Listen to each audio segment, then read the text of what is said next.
My name's Darren Gaganis. I'm 39 years old, and I got saved when I was 13. I wish I could say that's where the story ended, because if it had ended there, I could have had that happy childhood life growing up knowing the Lord and hear all those wonderful stories that you hear all the time. But to be honest, that's not my story. My story went a different way. I spent probably the better part of 24 years of my life in the occult. I got into Satanism. I was into drugs.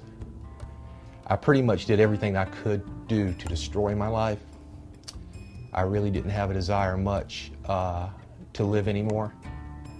I didn't see a lot of purpose in life for me. I just went through the worst depression of my life. I went through like 10 years of waking up every day and wishing that I was dead. When it finally bottomed out about 2.5 years ago, I was found out for illegal possession of narcotic pills. I lost my job, I lost my wife, I lost my house, everything. And on top of that, I thought I was on my way to prison, And I said, I'm not going to live my life in a cage. And so I packed up what little stuff I had left at that point, and I bought a one-way ticket to New Hampshire.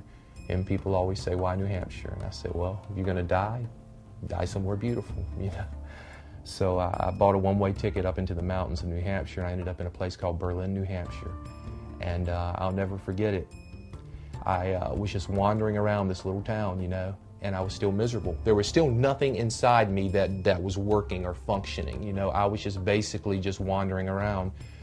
I found this little trestle bridge, and I just walked to it, and I just sat down on this bridge, and I was thinking to myself, how am I going to end this? How is this going to end? Because I knew at this point it had to end.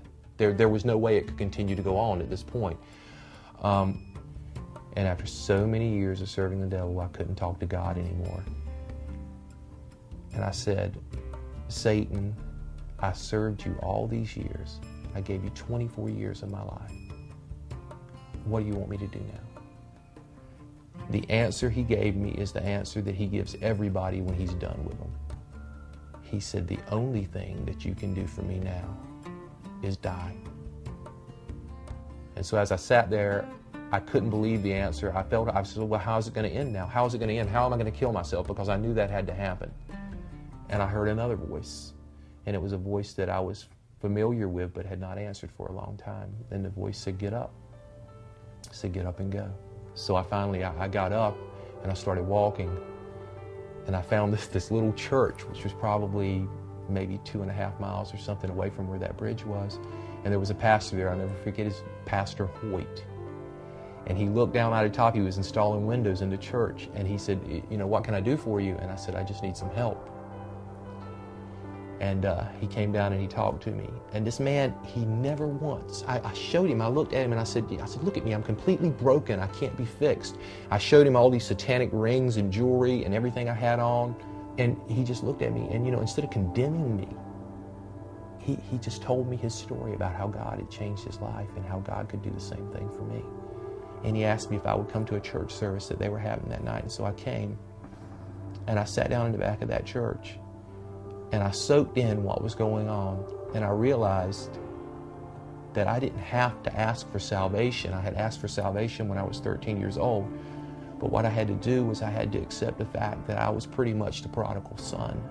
I had went out and I had wasted everything that God had gave me. 24 years with the devil, and he wanted me to die. 24 years serving Satan, and God said, just come home. Just come home. And so I came home that day. And I always say God brought me home on a little trestle bridge somewhere in the mountains of New Hampshire. And I think now, to start over and to have a fresh start, and maybe for someone to see my life through their eyes and say, as far as he went, as far as he ran, he couldn't get away from God, and that's me. Maybe somebody sees that message, and maybe it makes a difference in their life. And I think maybe that's what I'm missing right now, is that opportunity. And being baptized is going to be that symbol of that new life. Claim your profession of faith in Jesus Christ, that I baptize you tonight in the name of the Father, the Son, and the Holy Spirit.